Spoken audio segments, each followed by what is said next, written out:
નમસ્તે બેટા. જવાહર નવોદય વિદ્યાલય પ્રવેશ પરીક્ષા પૂર્વ તૈયારી વર્ગની અંદર આપ સૌનું સ્વાગત કરું છું. આપણે અગાઉ નવનીત પ્રકાશનના પુસ્તકની અંદરથી વિભાગ 1 એટલે કે માનસિક યોગ્યતા પરીક્ષા એટલે કે મેટ જેને કહેવાય, જેની અંદર આકૃતિ, એની અંદર 10 પ્રકરણોનો આપણે અભ્યાસ કર્યો. વિભાગ 2 અંકગણિત, જેની અંદર કુલ 17 પ્રકરણોનો અભ્યાસ કર્યો. સાથે સાથે વિભાગ 3 જેની અંદર 50 પેરેગ્રાફ એટલે કે ફકરાનો આપણે કેવી રીતે સોલ્યુશન મેળવવું તેનો આપણે સૌએ સાથે મળી અભ્યાસ કર્યો. અને આ બધા જ સોલ્યુશન વિભાગ 1, વિભાગ 2 અને વિભાગ 3 ના આપણી ચેનલના પ્લેલિસ્ટની અંદરથી આપ સૌને મળી રહેશે. તો તમે સરસ મજાનો એમાંથી અભ્યાસ કરજો. સાથે સાથે એક ગણિતની બાબતમાં વાત કરું તો ગણિતના વિડીયો તમે જોશો એની સાથે સાથે જ્યારે માત્ર જોવાથી ગણિત નથી આવડતું કે વાંચવાથી નથી આવડતું, ગણિત ગણવાથી આવડે છે. માટે એની નોંધ અવશ્ય નોટબુકમાં કરો, જેથી તમારી સમજ એકદમ ક્લિયર થઈ જાય. તમને ચેનલમાંથી નવનીત પ્રકાશનના પુસ્તકના સોલ્યુશનની સંપૂર્ણ માહિતી મળી રહેશે એવી આશા રાખું છું. અને આપ સૌને એ ગમશે જ, અને જેને જોઈ લીધેલી છે એમને ગમી હશે. ઓકે, તો આજે આપણે જે મળ્યા છીએ, આપણે એના માટે મળ્યા છીએ કે વર્ષ 2024 ની અંદર જવાહર નવોદય વિદ્યાલય પ્રવેશ પરીક્ષા જે થઈ ગઈ એના પ્રશ્નપત્રના વિભાગ 2 એટલે કે અંક ગણિતના સોલ્યુશન માટે આપણે મળ્યા છીએ. તો આપ સૌ રેડી હશો તમારા પુસ્તક સાથે, તમારા પેપર સાથે, તમારી નોટબુક સાથે, કારણ કે પુસ્તકની પાછળ પણ પ્રશ્નપત્ર આપેલું હશે, અને ના આપ્યું હોય તો પ્રશ્નપત્ર અહીંથી તમે જોઈ શકો છો. અહીં આપણે એના સોલ્યુશન માટે એના પ્રશ્ન લખીશું. તો પ્રશ્ન નંબર 41, કારણ કે વિભાગ 2 પ્રશ્ન નંબર વિભાગ 1 ની અંદર પ્રશ્ન નંબર 1 થી 40 સુધીની આકૃતિઓ પૂછાતી હોય છે. સાથે સાથે વિભાગ 2 ની અંદર 41 થી 60 સુધી ગણિત પૂછાતી હોય છે. અને ગણિત પછી વિભાગ 3 ની અંદર પ્રશ્ન નંબર 61 થી 80 સુધી ભાષાના પ્રશ્નો પૂછાતા હોય. કુલ 80 પ્રશ્નો હોય છે અને 100 માર્ક હોય છે.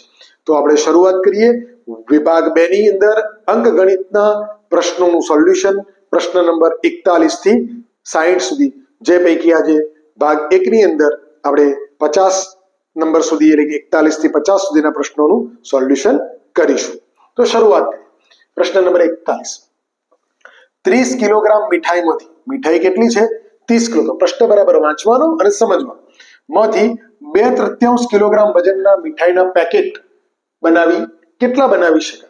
તો અહીં ધારો કે આપણી પાસે 1 કિલો મીઠાઈ હોય એટલે કે 1000 ગ્રામ, અને એવું કહેવામાં આવે કે આમાંથી 100 ગ્રામના પેકેટ બનાવવા છે. તો આપણે તરત જ શું કરીશું?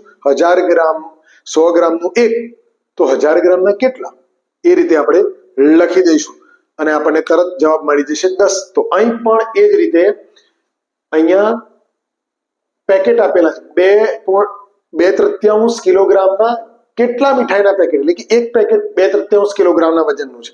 તો આપણે સીધું જ લખીશું 2/3 કિગ્રા બરાબર 1 પેકેટ. રાઈટ? તો આપણી પાસે કેટલી મીઠાઈ છે? તો 30 કિલોગ્રામ બરાબર કેટલા પેકેટ? આપણે પેકેટ શોધવાના છે. એટલે કિગ્રા એક બાજુ, પેકેટ એક બાજુ, અને આપણે આપણી ત્રિપદી રાશિ મુજબ એને કરીશું ભાગાકારમાં 2/3. આપણે જાણીએ છીએ જ્યારે ભાગાકારમાં અપૂર્ણાંક આવી રીતે હોય તો એને બાજુમાં ગુણાકાર તરીકે આપણે લઈએ છીએ અને ગુણાકાર વ્યસ્ત બનાવીએ છીએ. ઓકે, તો 30 ગુણ્યા 1 ઉપરનું પદ એમના એમ રહેશે. બાજુમાં જે નીચેથી ભાગાકાર છે એ ગુણાકારમાં જતા વ્યસ્ત બની જશે. જે છેદ છે એ અંશ બનશે, અને અંશ છે છેદ એટલે કે 3/2 બની જશે. 2/3 નું 3/2 બની ગયું. હવે આપણે છેદ ઉડાડીએ તો છેદમાં અહીંયા જાણીએ છીએ કે 15 દુ 30. શું વધ્યું આપણી પાસે? 15, 1 અને 3, એટલે કે 15 એકા 15 અને ગુણ્યા 3 બરાબર 15 તરી 45 પેકેટ આપણને મળી જાય છે. 45 પેકેટ જવાબ આપણને ક્યાં મળે છે? વિકલ્પ. તો વિકલ્પ ડી ની અંદર આપણને મળી જાય છે. ઓકે, પ્રશ્ન નંબર 42 જોઈએ. પ્રશ્ન નંબર 42 ની અંદર એક અપૂર્ણાંક સમાન અથવા બરાબર રહે છે. સમાન એટલે કે એનો જ. દાખલા તરીકે અહીંયા ઉદાહરણ આપીએ છીએ આપણે કે 2 પંચમાંશ. તો આ બે પંચમાંશ સમાન ક્યારે રહે? એક જ સંખ્યાને અંશ અને છેદમાં ઉમેરવામાં આવે. જો અહીંયા 3 એક સંખ્યા એવી એક લઈએ આપણે, જો બેના જગ્યાએ એક ઉમેરીને કે 3 અને નીચે 6 કરવામાં આવે તો એનું મૂલ્ય કેટલું થાય? બદલાઈ જાય છે. એ જ રીતે એક જ સંખ્યાને અંશ અને છેદમાંથી ઘટાડવામાં આવે કે જો આની અંદર ઉમેરો કરવામાં આવે તો 3 અને નીચે પણ 6 એટલે કે 3/6 થઈ જાય. આ બંનેનું મૂલ્ય જુદું જુદું હોઈ શકે. એ જ રીતે જો બે પંચમાંશની અંદરથી એક એક ઓછો કરી દેવામાં આવે તો એક પંચમાંશ થઈ જાય. એ પણ આ બંનેનું મૂલ્ય અલગ અલગ બની જાય. આપણે કેવો છે કે બરાબર રહે છે, એટલે કે મૂલ્ય બદલાતું નથી, એ શોધવાનું છે. એક જ સંખ્યાથી અંશ અને છેદને ગુણાકાર કરવામાં આવે શૂન્યને છોડીને. તો કેવી રીતે?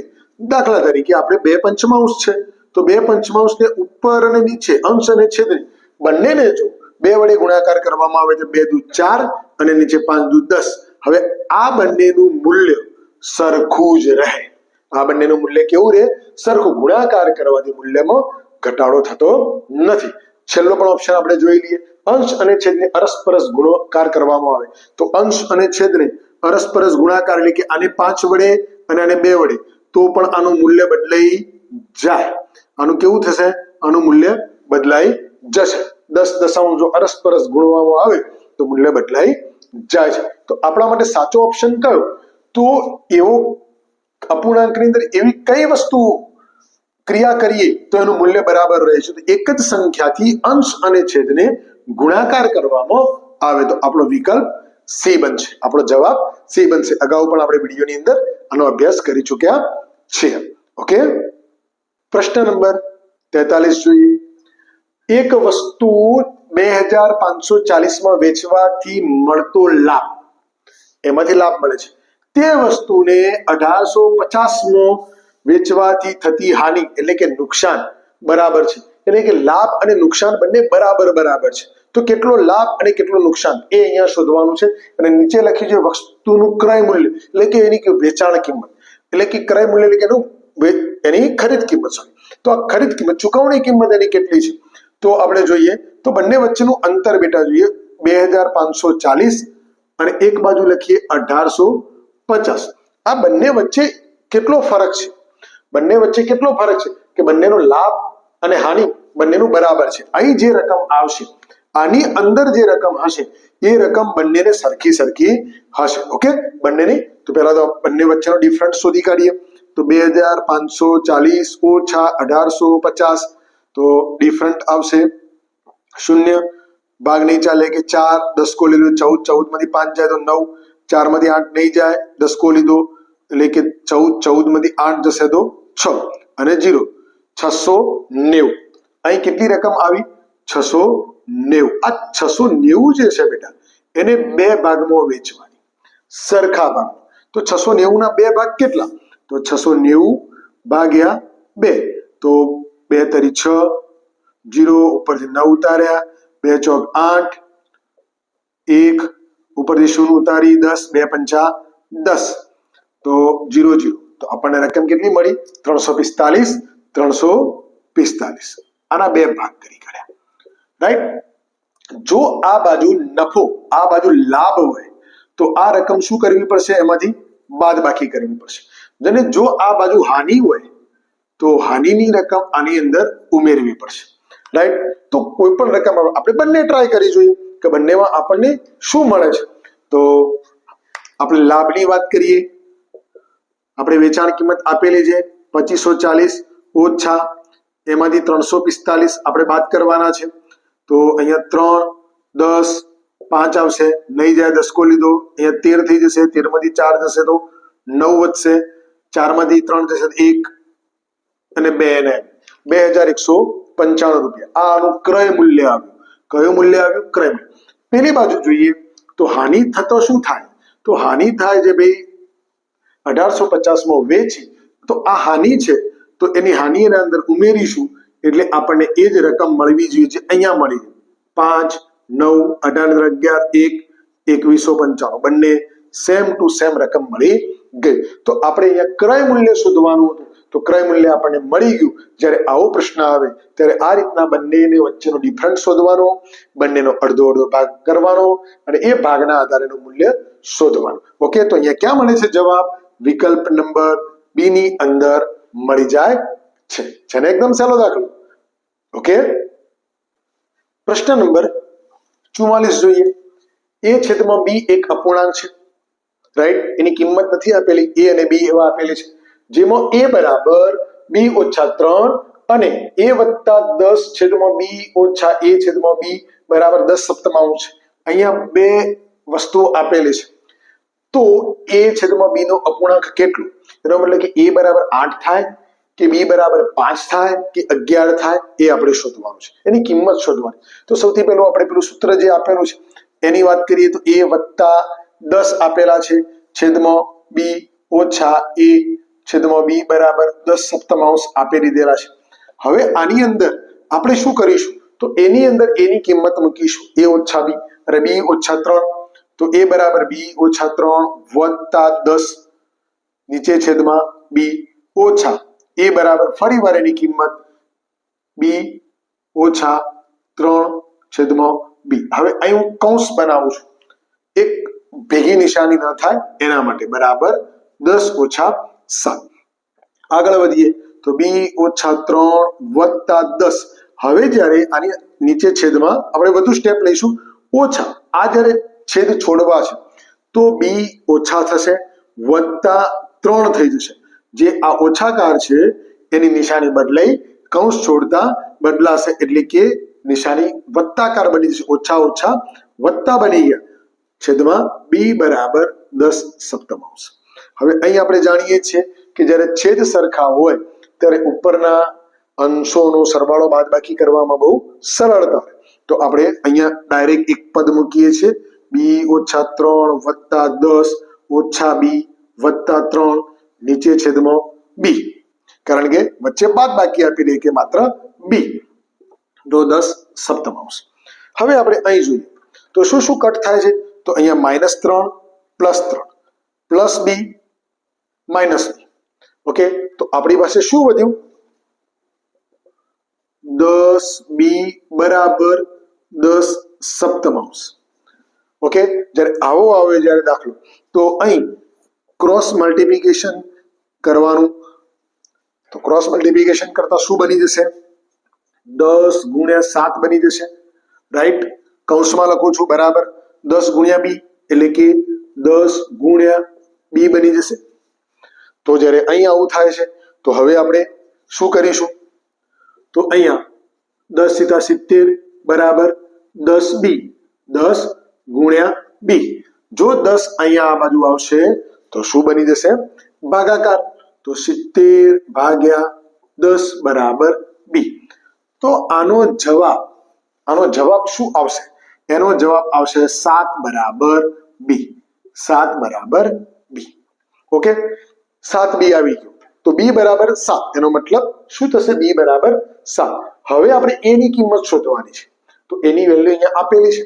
તો અહીંયા આગળ બાજુમાં આપણે અહીંયા કરીએ તો a બરાબર b ઓછા 3. તો b કેટલો આવ્યો? 7. 7 ઓછા 3 બરાબર 4. તો આપણી કિંમત મળી ગઈ.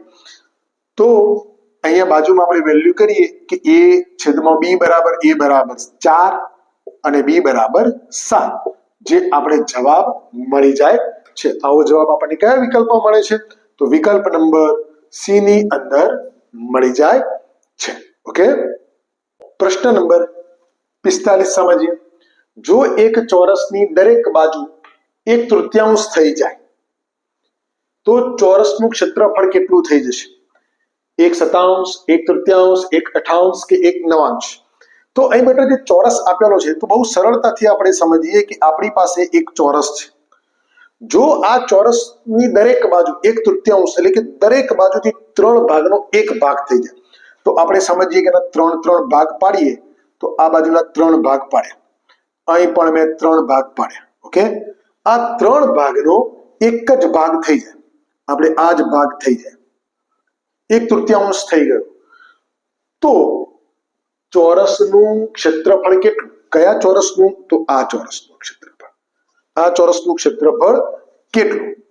તો તમે અહીં બેટા આપણે શીખી ગયા ધોરણ 5 ની અંદર પણ કે આ ઘાટું કરેલો ભાગ એક ચોરસ નો કેટલામો ભાગ છે. જો આખા ચોરસનો આ 1/3 ભાગ થાય તો કુલ ચોરસમાં કુલ ભાગ કેટલા? કુલ ભાગ કેટલા? અને તે પૈકી ઘાટા ભાગ કેટલા? તો કુલ ભાગ 9 અને ઘાટા ભાગ કેટલો? તો 1. તો જવાબ આપણને મળી ગયો 1/9. તો 1/9 ક્યાં મળે છે? વિકલ્પ નંબર ડી ની અંદર મળી જાય છે. આ પ્રશ્ન બિલકુલ સહેલો છે, માત્ર આપણે આપણા ધોરણ 5 ના અભ્યાસક્રમને સમજવાની જરૂર છે. ઓકે, પ્રશ્ન નંબર 46 સમજીએ. 31.7/16 ને દશાંશ રૂપમાં એટલે કે પોઈન્ટમાં જવાબ લખાયો. રૂપાંતર કરતા શું આવે? તો પોઈન્ટમાં અહીંયા જવાબ આપેલો છે, પરંતુ આપણે જાણીએ છીએ કે આ દશાંશ રૂપમાં એટલે કે 31 છે આપેલા છે ભાઈ, 31.7/16. તો અહીંયા શું બોલવામાં આવે છે? 31 પૂર્ણાંક. આ પૂર્ણાંક છે 31 અને આ ભાગ એના વત્તાકારની અંદર આવે 7/16.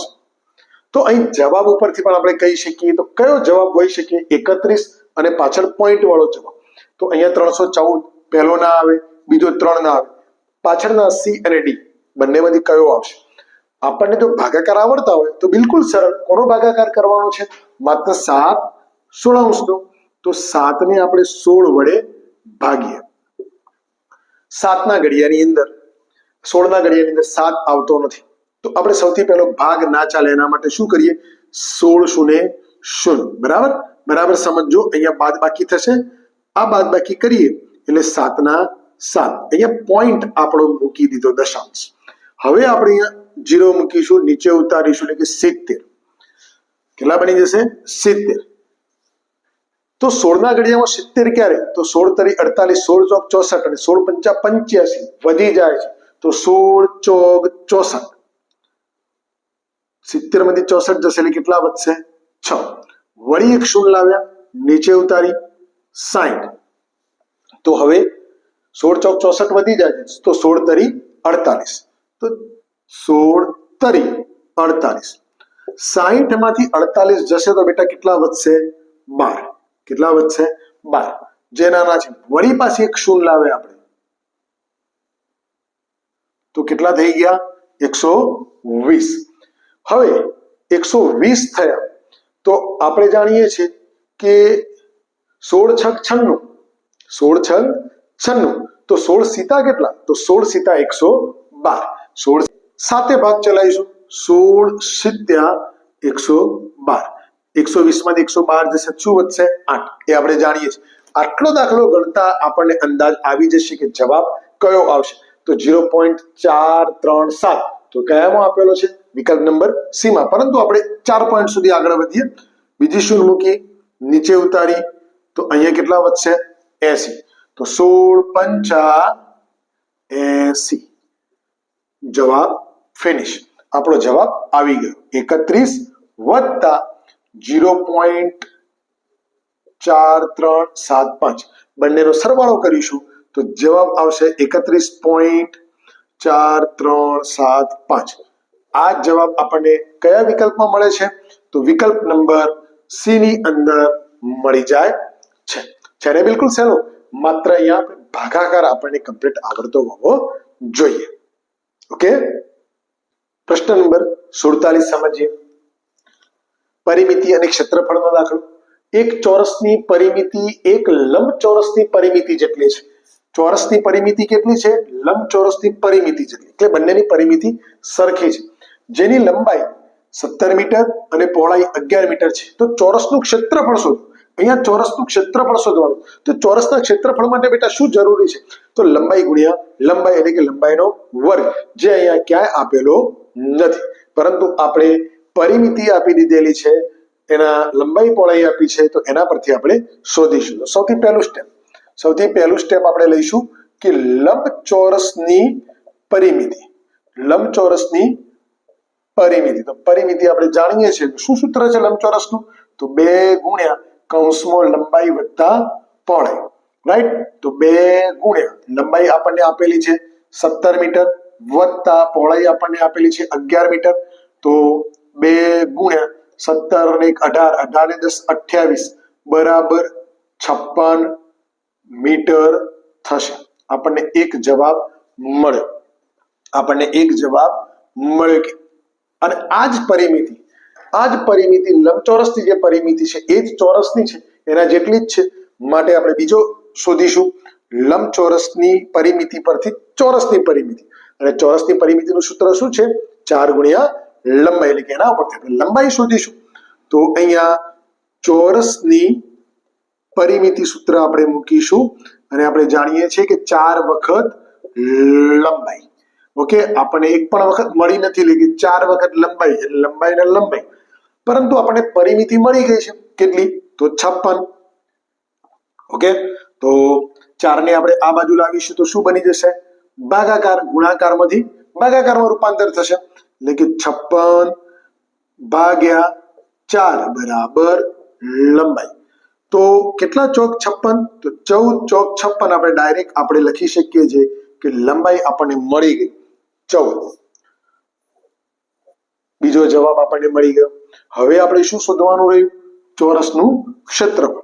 તો ત્રીજા નંબરની અંદર આપણે ચોરસનું ક્ષેત્રફળ શોધીએ. ચોરસનું ક્ષેત્રફળ. ક્ષેત્રફળનું સૂત્ર શું છે બેટા? લંબાઈનો વર્ગ અથવા લંબાઈ ગુણ્યા લંબાઈ બરાબર. તો 14 ગુણ્યા 14, તો શું થશે? 14 ગુણ્યા 14 આપણે જાણીએ છીએ, જો ના ફાવતો હોય તો બરાબર છે, બાકી 14 ગુણ્યા 14 એટલે કે 14 નો વર્ગ બરાબર 196 ચોરસ મીટર. મીટર વર્ગ એમ પણ લખી શકાય. ઓકે, તો આપણને 196 જવાબ ક્યાં મળે છે? તો વિકલ્પ નંબર એ ની અંદર મળી જાય છે. છે ને એકદમ સરળ દાખલો. ઓકે, પ્રશ્ન નંબર 48 સમજીએ. જ્યારે જો 4392 ભાગ્યા 3.66 બરાબર 1200, તો 439.2 ભાગ્યા 36.6 બરાબર કેટલા? જ્યારે આવો પ્રશ્ન હોય ત્યારે એનો જવાબ થોડો ટેકનિકલી મેળવવાનો. તો આના બે ભાગ પાડી હું તમને સમજાવું કેવી રીતે. તો સૌથી પહેલા આને લઈએ આપણે. 4392 ભાગ્યા 3.66 બરાબર 1200 થાય છે. તો આ કેવી રીતે આવ્યું એ સમજી જઈશું તો આનો જવાબ પણ આપણને ઓટોમેટિક મળી જશે. ઓકે, તો જોઈએ. તો અહીં જો ભાગાકારમાં આપેલું છે એને આવી રીતે પણ ભાગાકારમાં પણ લખી શકાય, અને એમ લખવું હોય તો આ રીતે પણ આપણે એને લખી શકીએ છીએ. આના છેદમાં કંઈ નથી તો એક મોટો ભાગાકાર 3.66 ની જગ્યાએ 366 નીચે છેદમાં 100 લખીશું. રાઈટ, જે આપણે અગાઉ શીખી ગયા. તો 4392 છેદમાં 1. હવે આને મારે ગુણાકારમાં લઈ જવા છે, એટલે કે વ્યસ્ત બની જશે. ગુણાકાર વ્યસ્ત બની જશે. બરાબર સમજો. આપણે પ્રશ્નનું સોલ્યુશન કેવી રીતે મેળવવું એ શીખીએ છીએ. ઊંધા થઈ જશે, એટલે કે 100 છેદમાં જે અંશ થતા અને 366. રાઈટ, હવે આનો બંનેનો ભાગાકાર કરશો તમે 366 નો, એટલે કે અહીંયા જવાબ આવશે 12, અને આનો જવાબ આવ્યો 12 ગુણ્યા 100 બરાબર 1200, જે આપણે જાણીએ છીએ. આના પરથી આપણને શું જાણવા મળ્યું? તો આના ઉપરથી 4392 ને 366 વડે ભાગીએ તો જવાબ મળે 12. ઓકે, એટલું આપણને ખ્યાલ આવે. તો હવે આનો વારો. અહીં જોઈએ, ડાયરેક્ટ આપણે મૂકીએ છીએ કે 439.2 ભાગ્યા 36.6 આવું છે. તો હવે દશાંશને આપણે સાદા અપૂર્ણાંકમાં રૂપાંતર કરીશું. 4392 નીચે લઈ એકમ અને દશકમાં છે, એટલે કે 10 ભાગ્યા 366 એકમ અને દશક, તો અહીં પણ 10 આવશે. અને સાદા અપૂર્ણાંકમાં દશાંશમાંથી રૂપાંતર કરતા વ્યસ્ત થતા ગુણાકાર વ્યસ્ત બની જશે. તો ગુણાકાર વ્યસ્ત થતો 4392 નીચે છેદમાં 10 ગુણ્યા ઉપર 10 નીચે 366. 10 10 કટ થઈ ગયા. શું વધ્યું? 366 નહીં જશે તો 12. તો માત્ર જવાબ કેટલો મળશે? 12. તો આવો જવાબ આપણને ક્યાં મળે છે? તો વિકલ્પ નંબર એ ની અંદર મળી જાય છે. એક બાજુનું પદ આપણે શીખી જઈશું, આપણે સમજી જઈશું, તો બીજું પદ આપણને સરળતાથી મળી જાય. ઓકે, તમે આ રીત એટલા માટે તમને શીખવાડી કે જેથી કરીને આપણને સરળતા રહે. અહીં શીખ્યા હશું તો આ આપણને ઝડપથી આવડી જશે. પરીક્ષાની અંદર માત્ર આ રીતનો ઉપયોગ કરીને આગળ વધવાનું. ઓકે, પ્રશ્ન નંબર 49 સમજીએ. એક લંબચોરસ પ્લાન્ટનું ક્ષેત્રફળ 616 સ્ક્વેર મીટર એટલે કે ચોરસ મીટર, મીટરનો વર્ગ આપી દીધેલો છે. જ્યારે એની પહોળાઈ 22 મીટર આપેલી છે. લંબચોરસની પહોળાઈ આપી દીધેલી છે. એના ચોમેર એટલે કે ચારે બાજુ ફરતી વાડ કરવાનો ખર્ચ 7.50 ના પ્રતિ મીટર દરથી શું થાય? અહીંયા આપણે જાણીએ છીએ કે જ્યારે વાડ કરવાની હોય ત્યારે વાડ કરવાની કે બોર્ડર એટલે કે એની પરિમિતિ શોધવાની. હવે લંબચોરસની પરિમિતિ શોધવી હોય બેટા તો એના માટેની લંબાઈ અને પહોળાઈ જરૂરી છે. અહીંયા પહોળાઈ આપેલી છે, લંબાઈ આપેલી નથી, તો લંબાઈ ક્યાંથી શોધીશું? તો લંબાઈ આપણે ક્ષેત્રફળ પરથી શોધીશું. તો સૌથી પહેલો નંબર 1, લંબચોરસ નું જે ક્ષેત્રફળ આપેલું છે, ક્ષેત્રફળનું સૂત્ર શું છે? લંબાઈ ગુણ્યા પહોળાઈ. ઓકે, ક્ષેત્રફળ આપી દીધેલું છે 616 બરાબર લંબાઈ આપણને આપી નથી તો લંબાઈ રાખીશું ગુણ્યા પહોળાઈ 22 મીટર આપેલી છે. આ 22 મીટર ગુણાકારમાં છે, આ બાજુ જશે એટલે શું બની જશે? ભાગાકાર. રાઈટ, એ આપણે જાણીએ છીએ. તો 616 ભાગ્યા 22 થઈ જશે બરાબર લંબાઈ આપણને મળશે. તો 616 ભાગ્યા 22 કેટલા થાય? તો અહીંયા આપણે જોઈએ ભાગાકાર કરીએ. 616 ભાગ્યા 22, 22 એકા 22, 22 દુ 44 અને 22 તરી 66 થઈ જાય. એટલે કે 22 દુ 44 ની વાત કરીએ આપણે, 44 અહીંથી બાદ કરીશું તો અહીંયા 61 માંથી 44 બાદ કરવાના છે એટલે કે 6 અને પેલા 11 એટલે કે 17. ટોટલ કેટલા રહેશે? 17 વધશે બાદબાકી કરતા. 17 નાના થઈ ગયા, 6 નીચે ઉતારીશું તો અહીંયા શું વધશે? તો અહીં આગળ જ્યારે આપણે આવો આવે તો 22 નો અહીંયા 6 લાવવા માટે આપણે શું કરીશું? 8 વડે પણ ગુણી શકીએ. તો 22 ગુણ્યા 8 કેટલા થાય? 8 દુ 16 નો પણ છગડો વધી આવી, 8 દુ 16, 16 ને 1 17 મળી ગયો 176. તો 22 8 176 બાદબાકી કરતા 0 0. આપણો જવાબ આપણને મળ્યો. લંબાઈ આપણને કેટલી મળી? 28 મીટર લંબાઈ આપણને મળી ગઈ. આપણો એક જવાબ મળી ગયો. રાઈટ, આપણે હવે શું શોધવાનું છે કે ભાઈ ફરતી વાડ એટલે કે હદ. તો હદ શોધવા માટે લંબચોરસની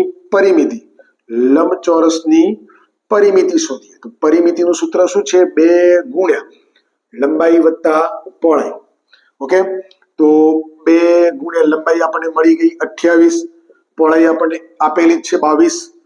તો 2 ગુણ્યા 28 અને 22 30 50. તો 50. તો આપણને જવાબ શું મળ્યો ભાઈ? કેટલા મીટર? 100 મીટર. 100 મીટરની વાડ આપણને મળી ગઈ. હવે પરિમિતિ પણ મળી ગઈ તો હવે ખર્ચ શોધવાનો. તો ત્રીજા નંબરમાં આપણે એનો ખર્ચ શોધીશું. તો ખર્ચ બરાબર પરિમિતિ ગુણ્યા ખર્ચ. પરિમિતિ 100 મળી, ખર્ચ 7.50. તો 7.50 વડું ગુણાકાર કરીશું તો શું મળશે? 750 રૂપિયા આપણને મળી ગયા. 7 ગુણ્યા 100 એટલે કે 700 અને 100 ના અડધા 50 એટલે કે 50 એટલે કે 750 રૂપિયા ગુણાકાર આપણે ઝડપથી કરી શકીએ છીએ. તો 750 જવાબ આપણને ક્યાં મળે છે? વિકલ્પ નંબર ડી ની અંદર મળી જાય છે. ઓકે, પ્રશ્ન નંબર 50 સમજીએ. 3 અંકોની મોટામાં મોટી સંખ્યા તથા 3 અંકોની નાનામાં નાની સંખ્યા જે અંક 9, 6 અને 0 થી બની હોય. અહીં અંક આપેલા છે બેટા, એટલે ઘણીવાર ઉતાવળ કરીએ તો 3 અંકની મોટામાં મોટી એટલે કે 999 અને 3 અંકની નાનામાં નાની એટલે કે 100 એનો ગુણાકાર કરીને આપણે જોઈએ તો આપણને જવાબ મળે નહીં અને જવાબ આપણો ખોટો પડે. અહીં મોટામાં મોટી સંખ્યા આ અંકોની બનાવવાની છે. તો મોટામાં મોટી સંખ્યા આપણે જાણીએ છીએ કે મોટામાં મોટી બનાવવી હોય, મોટામાં મોટી સંખ્યા તો જે અંક મોટો હોય એને પહેલો લેવાનો. તો અહીંયા 9 મોટો છે, પછી 6 અને પછી 0. રાઈટ, અને નાનામાં નાની તો નાનો અંક પહેલો, તો અહીં નાનો અંક શૂન્ય છે, પણ શૂન્ય નાનો એ પહેલો, એનું કોઈ સ્થાનનું મૂલ્ય નથી, એટલે એના પહેલા શું લેવું પડે? એનાથી મોટો, એટલે કે 6, પછી 0 અને પછી 9. હવે આ બંને વચ્ચે શું કરવાનું છે? તો આ બંને વચ્ચે ગુણાકાર કરવાનો છે. ગુણાકાર કઈ પદ્ધતિથી કરવો? તો આપણે ધોરણ 5 ની અંદર સાદી પદ્ધતિ પણ જાણીએ છીએ અને બેલા પદ્ધતિ પણ જાણીએ છીએ, પરંતુ અહીં આપણે સાદી પદ્ધતિથી ગણીશું. એટલે શરૂઆત ક્યાંથી? તો એકમ, દશક અને સો. આપણે 100 થી કરીશું, તો એકમ અને દશકના સ્થાનમાં શું મૂકવું? તો એ બંને સ્થાનમાં આપણે 0 મૂકીએ છીએ. 6 ની શરૂઆત કરીએ, 6 શૂને 0, 6 6 36 નો પડ્યો છગડો વધી આવી 3, 6 નવા 54, 54 અને 3 57, 54 ને 3 57. હવે 6 ની વાત પૂરી. 0 ની વાત, તો એકમ અને દશકનું સ્થાન છે, તો એકમના સ્થાનમાં શું મૂકવાનું? તો 0. તો દશકના સ્થાનથી 0 0 0. ઓકે, દશકની વાત પણ પૂરી. હવે એકમની વાત, તો 9 શૂને 0, 9 6 54 નો પડ્યો 4 વધી આવી 5, 9 9 81, 81 ને 5 86. આ બધાનો સરવાળો કરીશું. 0 4 6 8 ને 6 14 નો ચોગડો વધી આવી 1, 7 ને 1 8 અને 5 ના 5. અહીં બેટા ખાસ યાદ રાખવાનું કે જ્યારે સરવાળો કરતી વખતે અને સ્થાન મૂકતી વખતે એકમ નીચે એકમ અને દશક નીચે દશક નહીં હોય તો પણ સરવાળાનો જવાબ ખોટો આવશે. તો આવો જવાબ આપણને ક્યાં મળે છે? વિકલ્પ નંબર સી ની અંદર મળી જાય છે. છે ને એકદમ સહેલો. તો બેટા આજે આપણે 2024માં જે પ્રશ્નપત્ર પૂછાયું, જે બાળકોએ પરીક્ષા આપેલી, એ નું સોલ્યુશન આપણે પ્રશ્ન નંબર 41 થી 50 સુધીનું કર્યું. હજી સોલ્યુશન બાકી છે 51 થી 60 સુધીનું, જે આપણે નેક્સ્ટ ભાગની અંદર કરીશું. આશા રાખું છું કે આપ સૌને આ પ્રશ્નપત્રના સોલ્યુશનની અંદર બરાબર સારી એવી સમજ પડી હશે. તો વિડીયો કેવો લાગ્યો એ ચોક્કસ કમેન્ટમાં જણાવજો. સાથે તમારા અન્ય મિત્રોને શેર કરજો અને ચેનલને સબસ્ક્રાઇબ કરજો. ઓકે, તો ફરી મળીએ છીએ નેક્સ્ટ ભાગની અંદર. ત્યાં સુધી રજા આપશો.